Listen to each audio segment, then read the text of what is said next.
10 Nikon ZR settings you need to know about if you want to get the most out of this camera. Number 1, in the menus, come up to the video menu, come down to video file type, and make sure that you're using a 10-bit version for H.265. While you can use this 8-bit version or this 8-bit version of H.264, 10-bit is going to give you so much more color information to work with, especially if you want to color grade your images later, and it's going to help prevent those nasty bands of color in things like clear blue skies. Alright, number 2. Again, in the video recording menu, come up and choose file naming, and now you can choose a 3-letter identifier for this camera. So by default it's DSC. I'm going to change this to ZR1. Tap OK, and now every file that you record with this camera will have ZR1 in the file name, so you know exactly which camera it came from. Keeping your files organized is a pro level move. Okay, on to number 3. Once again, in the video recording menu, scroll down and come back in to video file type. You can see on the right here, all of these are set to SDR. SDR means standard dynamic range. As a pro, you're going to want to get the maximum amount out of this camera, which means changing these to a log profile. Tap on tone mode at the bottom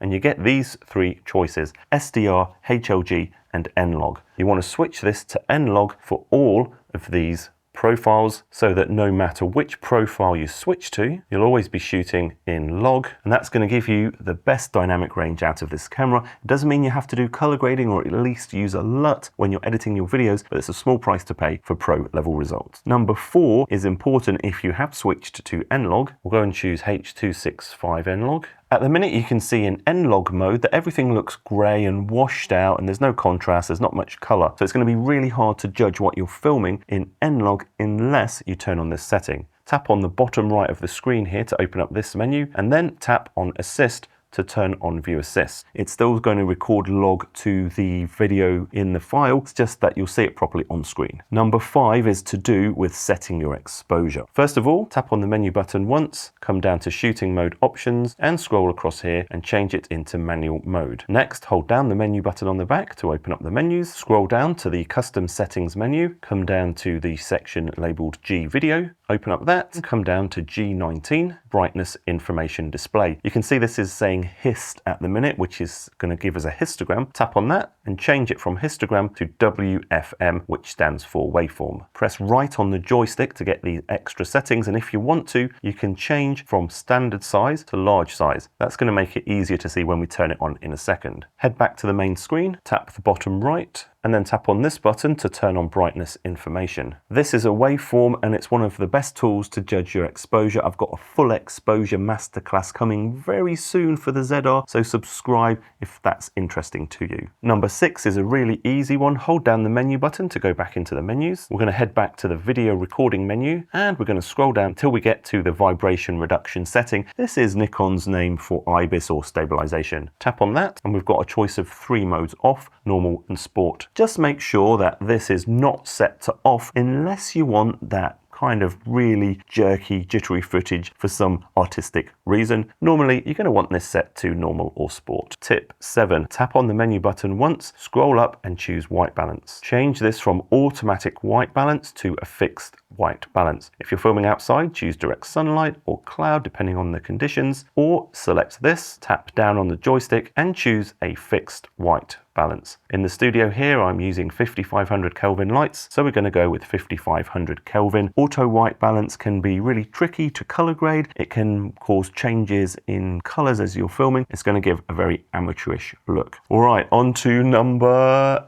8. Once again, hold down the menu button to go into the main menu. We're going to come down here to custom settings menu and once again head into G video. Come up to G13 shutter mode, tap on that and change this from shutter speed to shutter angle. Now in the main viewing mode at the bottom, when you change the shutter speed, it's actually going to give it in terms of shutter angle, and you can see it changing here. Set this to 180 degrees. That's going to give you that natural movie-like cinematic motion blur to make your videos look not overly digital and overly crisp or crunchy. And as a bonus tip, head back to the menus, custom menu G video, come down to option G4 control lock, tap on that and turn on this shutter speed lock.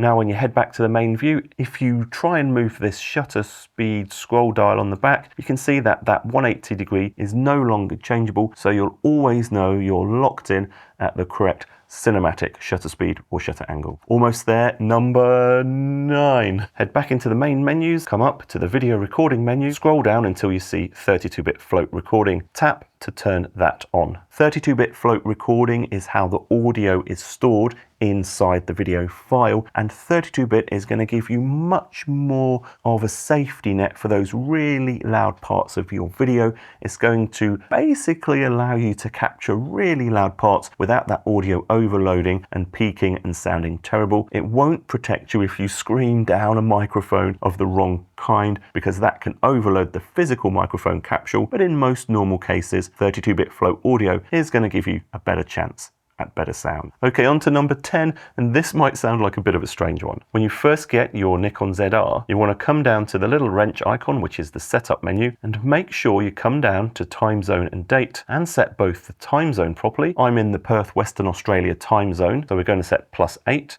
But also set the date and time when you first get your camera. That's going to make sure every video file you record to your memory card is going to have the correct time and date in it, which is again going to help you stay organized and find the footage when you need it. You want to become a pro Nikon ZR user, so check this playlist out next. There's a massive amount of tips and tricks in it. I'm Jason Roberts. Please subscribe. I've got more ZR videos coming very soon. Bye.